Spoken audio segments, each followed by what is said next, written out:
drives me freaking crazy. I left all the way to the back. The disgrace. I didn't win the game because of that. Don't go down. Shane, let me finish. What's the matter with the jam? That is absurd. We didn't know about the stuff. You didn't know. Now, no, what? For crying out loud, play better football. Now that drove me nuts. I am strong and powerful. I can't hear you guys.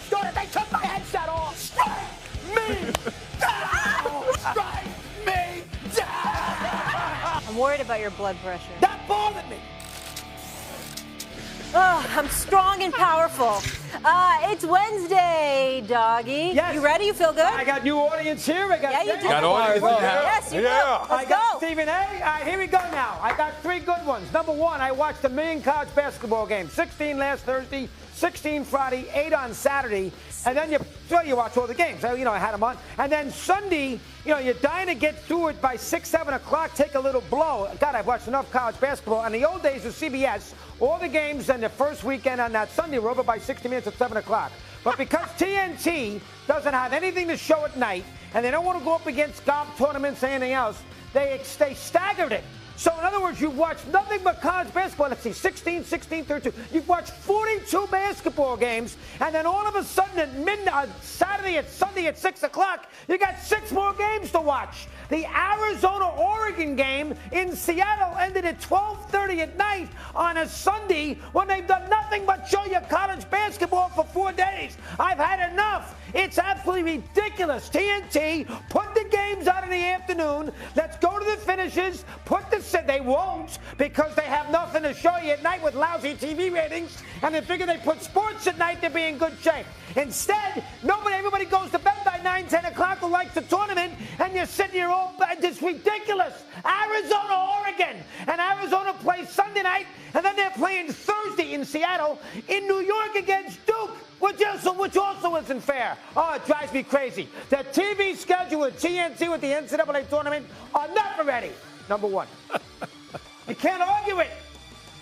What are you looking at me now? I'm not even I'm just the host. What would you rather be doing? Well, first of all, stop being a whiner.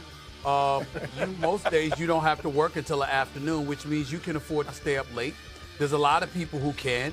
And guess what? It is prime time, and enough people watch the game. I know I was watching it. I enjoyed that game. Caleb loves something special. I like him a lot. So what's the problem? What's the problem? I don't like this one. I think the argument was weak.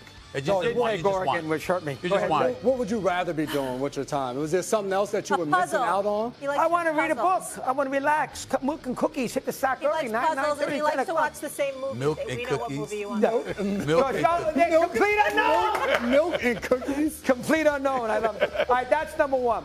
All right, number 2. This one drove me crazy. We are at the point now with clickbait. Danny Hurley walks off the court after a tough loss, his first loss in the NCAA tournament in 3 years. He's got Caravan there, who's been with him forever. Samson Johnson's been with him forever. And all of a sudden, and of course, he loses a tough game. And he walks off the court and he says something to Scott Drew, who's going on the court coaching Baylor. And he says, don't let the referees, quote unquote, screw you. And some kid who's got 2,100 followers who puts it on there, and then he throws it on the Twitter. He throws it all over America, goes viral, and Hurley gets killed again. Listen, do I like the way Connecticut handled it? Threatening the guy, I'm going to ruin your life. The essay, no, I don't like that at all. I'll be the first to admit. Officials have anything to do with the game? No, Connecticut lost fair and square. But a coach can't walk off the court into the quarter 3 minutes after he lost his first NCAA game in 3 years, and a lot of his players that he's played with are going to leave, and he can't say something like that in aggravation, and some kid who's a freak, who's looking for clickbait, throws it all over that is a wrong thing to do. Have a little understanding. The guy just lost a tough game. He's won 2 championships in a row. You know when you put that, it's going to go viral, he's going to get killed. I'm amazed that people are getting on Hurley. All right, he's wrong. Give him a break. Geez, give him a little room. I mean, my goodness, that really bothered me. I mean, for a kid to do that, you're that desperate to get media attention, be better than that, okay? Be better. Let me catch Hurley, and let me flick it on a viral, and then they're all going to click to me. I'm a short TV person.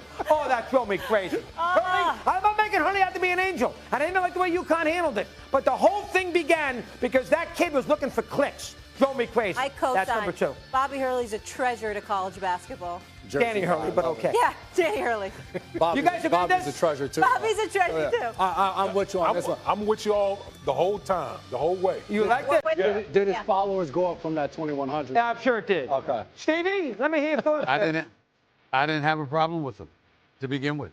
I mean, I understood the situation. Didn't make me look at Danny Hurley any worse. Not even a little bit. You didn't think there were any bad calls in that game? No, I didn't. Oh. They got beat fair and square. But I mean, give the There's always coach a bad break. calls, but they got beat fair and square. They got beat fair and square. Give the coach a break. Okay, number 3. Yes, give him a break. Number 3. Now, him, what does he do? 2 years ago, the Wizards Oh, Lord. won them. So I took Denver. God. I took Denver over. They're 51.5. So I need Denver to win these games. They beat Houston on Sunday. They're fighting for the 2 seed. So they're playing the Bulls on Monday night at home. And Joker, who hasn't played at all in a week, and now Aaron Gordon sits. The Bulls beat him. Look at him sitting down there. Put it now. You're playing for the 2 seed, okay, which means home court, which means Houston goes to you, down the road goes to you in the second round. And they're not playing. He hasn't played in a week, the Joker. Now, I bring this up because last week I had Mike Jaminski with me for 2 days. The G-Men, the former Duke star, played 14 years in the NBA, 12 different coaches. And G-Men's career high in the NBA, as he played for the Nets, was 42 points. We have some highlights. We're going to show it to you. He scored 42 points. Here he is, number 42.